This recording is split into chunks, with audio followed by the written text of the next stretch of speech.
Radio Dreifach. Hi, we're Idols. Okay, it's the last time he holds the microphone. How dare you?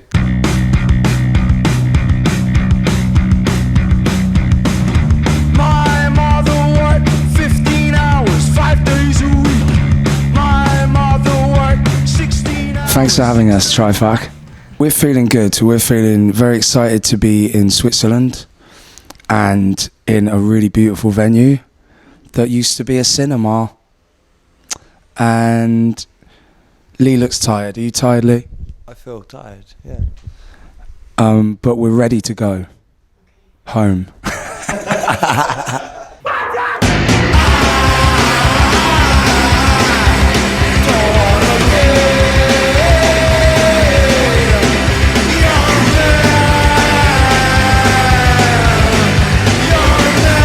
We're really good.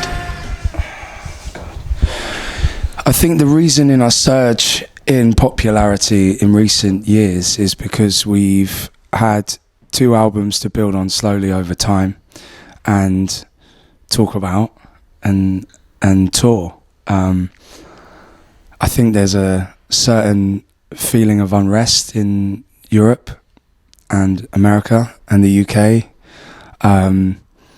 that makes our messages and our acts of love and compassion more poignant than maybe 5 years ago. But you know, there's a lot of artists out there that have a lot to talk about at the moment, and we're just part of that. So yeah, I think people are just interested and interesting at the same time at the moment, which is it's a very fertile time for music.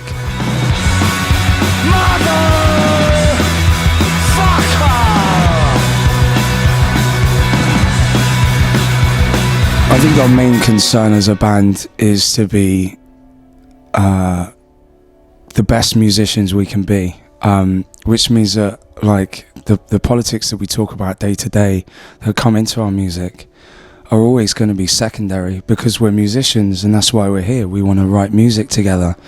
I think one of our intentions as a band, and something we talk about and that we've learned more and more as our albums become more popular, is that we want to normalize political thinking.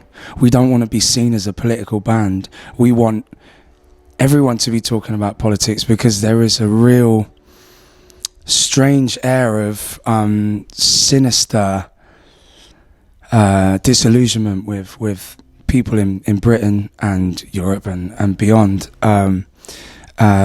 So everything you do is political. When you get up in the morning, everything is political. Politics is just the language and structuring of your well-being as a person, whether you pay taxes or not. So for us, we just want to be able to normalize that and kind of inject mindfulness and the concern for everyone around you and how you live and to live respectfully as part of popular culture, normalize political thinking. Which is why we kind of retract from people saying we're a punk band or we're a political band, is because we are just a band. We just sing and discuss and open conversations as an artistic group, as we would in the pub or at home with our partners or anywhere. We want to live democratically and we want to live mindfully, and our actions should improve the well-being of everyone around us, in our opinion. You know, that's just part of our art. So we just want to normalize that.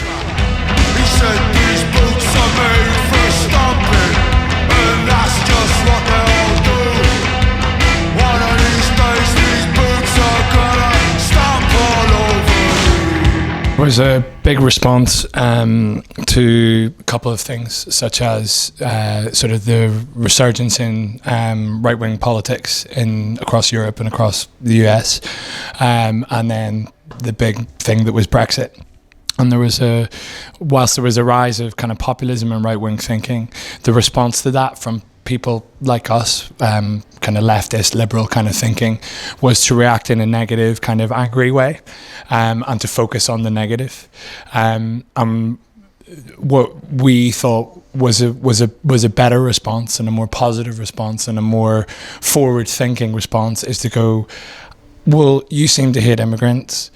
This is why we think immigrants are great. Let's open up this conversation. Let's create a dialogue here, rather than, no, you're wrong, shut you off, try and deplatform you, try and take your whatever you're thinking, whatever you're feeling away. So I think that that was an important aspect of us, is to approach things with a positive tilt, with an openness for dialogue, but also just to kind of not attack people, but to say, no, actually, this is good about this aspect of living. This is good about, you know, sharing your feelings with each other. This is what is good about getting rid of the idea of masculinity, rather than people, you know, focusing on stoical and kind of the negative aspects of those tropes. And so we wanted to put forward this positive idea in our album, and that's why the album's called Joy as an Act of Resistance. Uncle Noel's got cancer in his brain. Uncle Noel's got cancer in his lungs and his brain. I thought it would tear that man apart. Luckily, Uncle Noel's got Jesus in. I think for myself, growing up, I was always pushed to be strong, or to be able to fight, to be able to look after myself and my family, which I always found a bit weird, or I didn't necessarily feel like I could live up to that. When I think the turning point in my life was when I was in rehab, and we had approached the idea of masculinity and what it meant. And well, it's a word that kind of means nothing. You don't have to be this strong man, like be able to lift weights. You don't have to be able to fight. You don't have to be able to do this. You just have to be strong enough to look after yourself and be there for others around you. So when people look at men and assume that you have to be this person that can stand up to the world, like drive, you have to be able to be the driver, you have to, you know, help me out here, what I'm getting tongue-tied. Well, yeah, the tropes of masculinity that put pressures on you that are attached to being a man as opposed to just a person. Yeah, I think exactly what Lee's saying and what Bowen was saying before. Our reaction to a lot of our realizations as men of what we can change was to not focus on the other or attack people, but use ourselves and our own like life's improvements and our changing ideologies, I guess, around what it is to be a man. As a feminist, you know, all I can do is focus on my own actions and change my behaviours for the benefit of an equality with genders and how I approach that, how we approach that. And one of the things we did, again, with the Joy as an act of resistance thing, and what Bowen was saying before, is to be vulnerable, to open up, start with a positive, take off our armour, and use vulnerability as an openness to start conversation with a violent tone of music. We can cut through the conversation of masculinity or just cut through culture in general with a really violent tone, but then use our subjects and our ethos as an opener to conversation that's more democratic, and understanding that there are men out there that act under the tropes of masculinity because they haven't been given a shoulder to cry on. They haven't been given the opportunity to be vulnerable. So we wanted to do that. We wanted to use that as an example, use ourselves as examples in being open and being vulnerable, to start that discourse.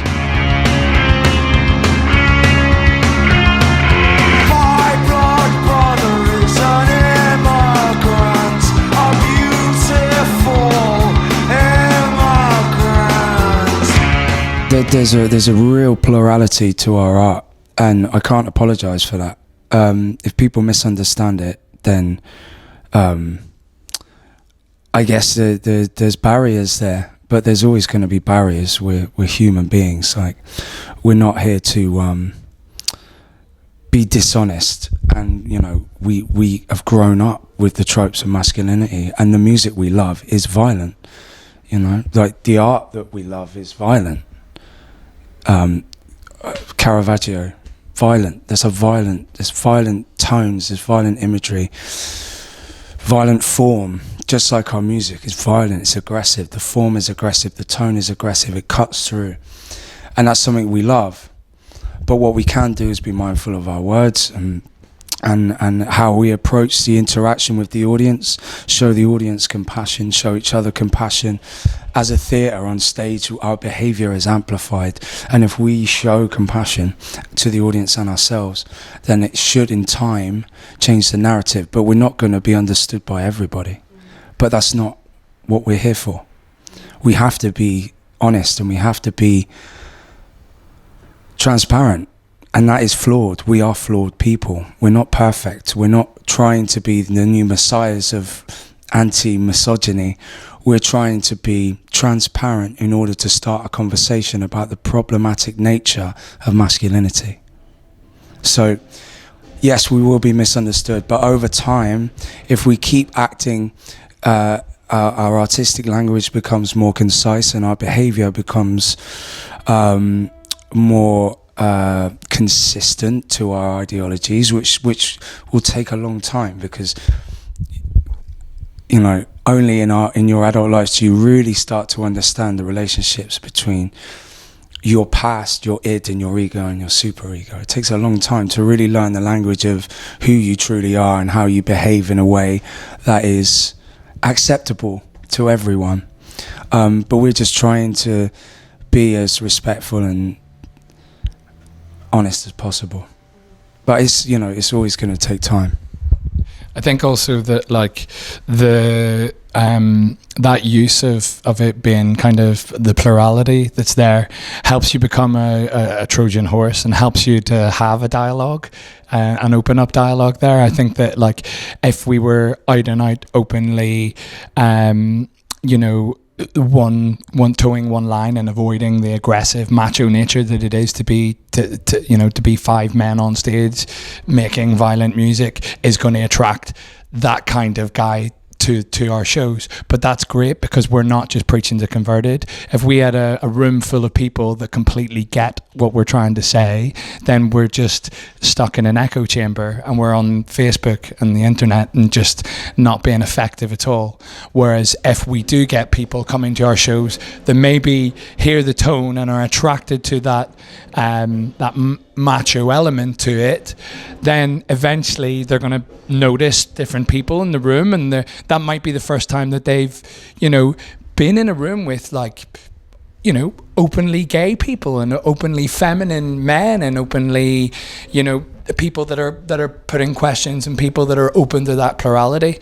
And I think the more people experience otherness and more people experience, and likewise for the opposite effect, the people being in a room with a macho dickhead, and then you realize that, oh, he's not that much of a dickhead, and people will learn more and will kind of, he's not a fan of the macho.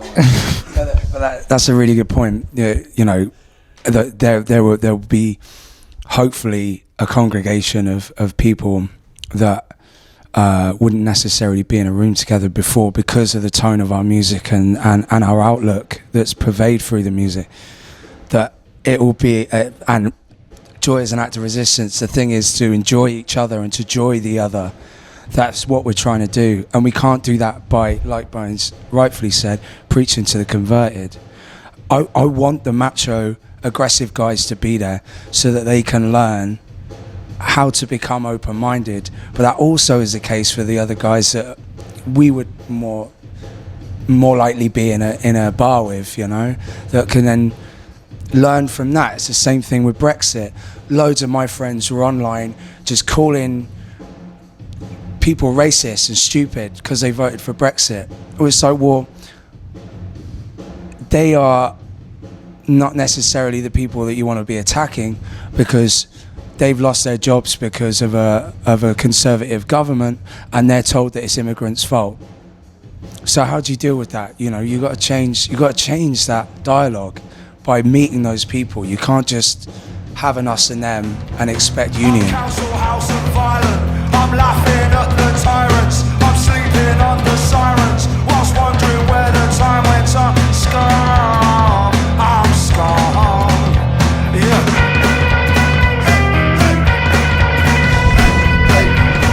I think with all these things, it's not an overnight experience. Someone isn't going to come to our show and completely change their patterns of behavior. It's a long, drawn-out process. That's one of the difficulties that liberal left-wing thinking has, is that we're not going to all of a sudden have macho guys throw off the shackles of masculinity and, you know, buy flowery perfume or something like that. Sorry to sound trite, but, you know, it's a slow process. But I do feel that it does get through, because, you know, we do call people out when they're being like that in the crowd, you know, when there's people pushing each other about, and we say that this isn't what we're here to experience, and be mindful of other people, and that stops. So maybe the next time they go to behave like that, they'll think about it. And I think that, sorry to have a go at the macho people, but you also wear musk with me, man. Come on. But no, one of the best examples that I think we're not thinking about is the Afghan online, the community, the Facebook group that's now like 10,000 members strong. It's not just about masculinity and femininity and gender politics. It's about the politics of isolation. It's about identity politics, full stop. People all over the world are more isolated than ever. Yet it's overpopulated, and we're trying to look at that from a humane aspect. We are most interested in creating an art that stops people feeling alone.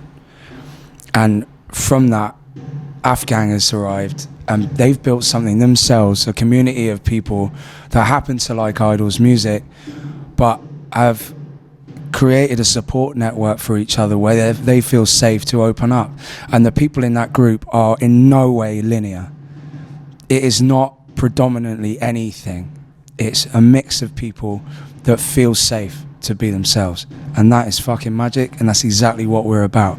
So yes, it has happened. Is that this Facebook group that? Yes. All right. I know beyond that, you know, you'll well, maybe not tonight, I don't know St. Gallen, but like,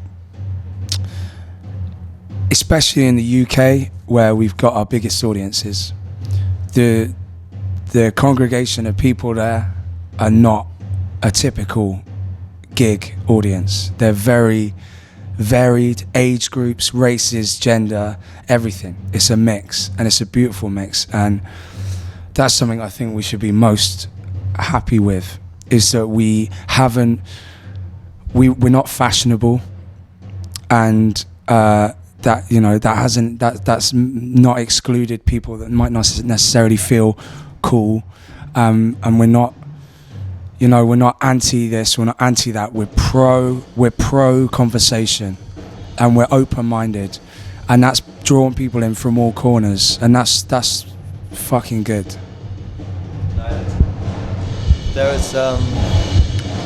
There's also been a few occasions when you're at the show and you're talking to people at the show who have come up to us and told us that our album has helped them come out to their parents. Our album has helped them get over their anxieties, and, you know, and just, it's not hundreds of people that come up to us and say this, it's one or two here and there, but that for me is amazing. Just getting one or two people just changing their lives, feeling more comfortable in their skin, it's just a phenomenal feeling.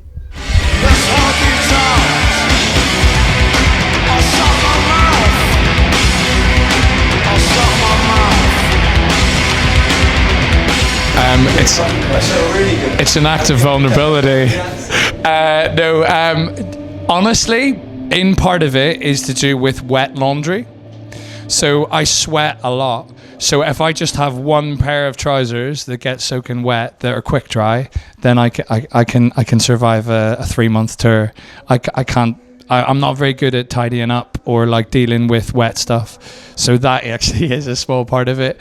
But initially it was kind of a way, whenever we had smaller shows, I kind of felt like it was a way of not intimidating the audience, but like it puts people on edge immediately. People are like, why is that guy in his underpants? It stimulated our, whenever we were like the support band or an unknown band at concerts, I kind of felt it helped my performance because it kind of incited a stimulus into the audience, and then it just stuck because I needed to keep my t-shirts dry.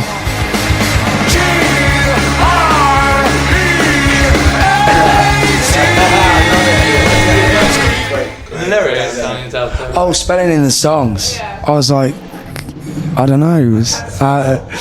I'm always wrong if I'm Okay, so I spelled out Caravaggio on the first album, right?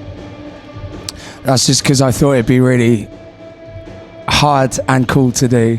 I was like, I like the way Caravaggio is spelled, so I chucked that in. But like with this album, a lot of it's to do with vulnerability, and like lyrically, one of my concerns was like that I was overthinking, and like I felt like I was trying to seem more intellectual than I was. So I started to look at the idea, I spoke to Bowen about it, the idea of naivety and childlike lyrics as a form of being vulnerable to the critics, because they can tear me apart. You're like, my blood brother's Freddie Mercury, like, well done, you're changing the world with that one, bro. But the point is that that's the truth, that's an honesty in compassion, that reminding people of the humanity behind politics. And with that in mind, spelling shit out is like a really easy way of congregating people and drawing people in. Same if you have like a club night and you put a countdown from 10 to 1, no matter what it is, like even if it's just for midnight, everyone goes wild. It's that idea of joining together to spell something out. It's like it's a trick, I guess, but it's also like, you know, it's what they've been doing since the 50s in pop music. So I just thought it would be like a simplistic way of getting people into the idea of naive fun, of just getting together and spelling out stupid words. Also, great was a kind of an attack on childlike reactionary behaviours from our country people, so I wanted to try and evoke that in a spell out great. It's the most sarcastic I'll ever be on record.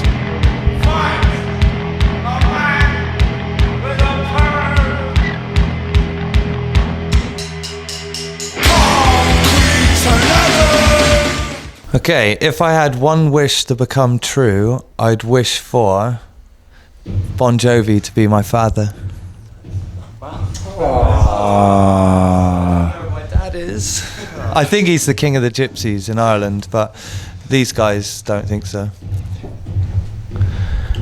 If I had to rate joy as an act of resistance on a scale from 1 to 10, I'd give it a 9.3. Wow, that's high. That's big talk. That's big. Okay, what would you give it out of 10? 8.2. 8.7. 8.2. Cool. What about you?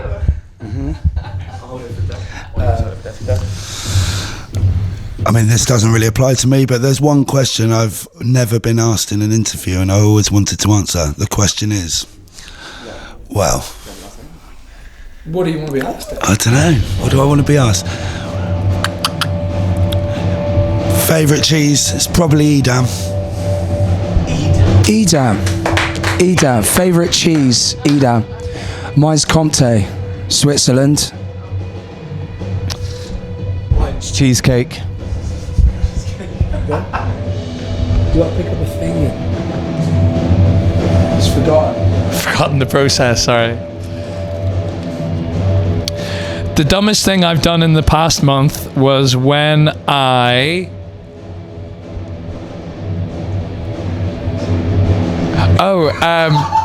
so I'm happy to be vulnerable and talk about this. You're not allowed to go to the toilet on the bus the backside way. And we arrive in the morning, and I like clockwork, very like clockwork. When I wake up, it has to happen. And some of the venues are difficult to get to. Need I say more? Do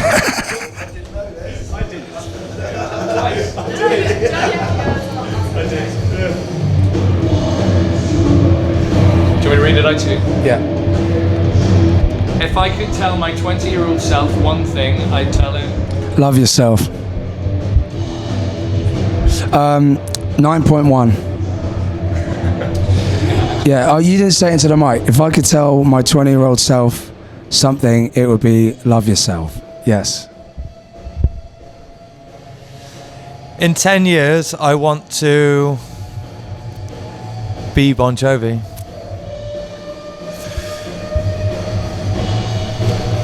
In this very moment, I'd rather be doing...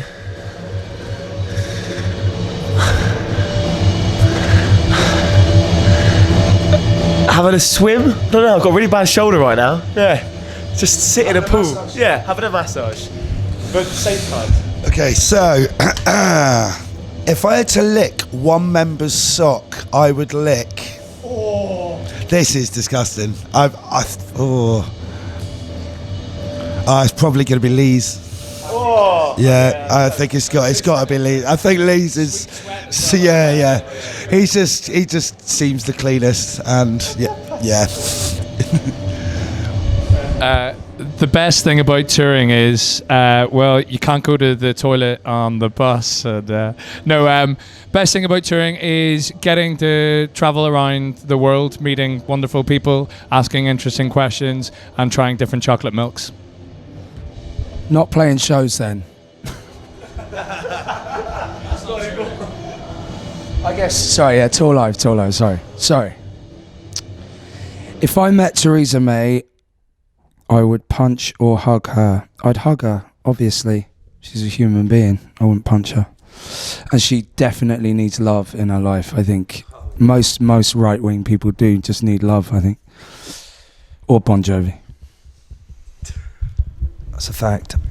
Right, this one's very difficult. If after all I stood in front of heaven's door, I'd say to God, what would I say to God? For one, God isn't real. So I'd probably struggle that I was stood in the middle of nowhere, naked, thinking, what am I doing here? And well, I just feel like I'm, you don't work, apparently. I don't know. I'd probably do a little dance, naked dance, and then be like, fuck me, it's over.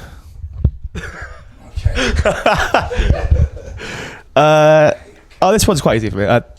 The worst thing about touring is just being away from all your partners and your family and friends. I think that's the toughest thing. If I had to swap bodies with one of my band members, I'd swap with Mr. Mark Bowen. I mean, look at him. He's an Adonis. O'Donnelly, yeah. Easy. If I could choose one person to perform in one of our shows, I'd choose Bon Jovi, because it would make Lee really happy. That's lovely. It really would. Thank you, Brian. I always loved you. ...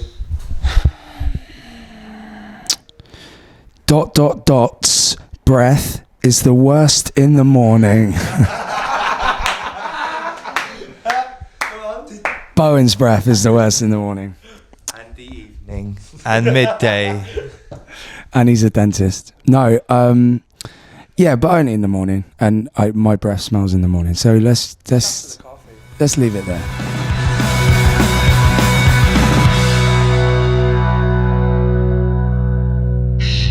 Radio Dreifach.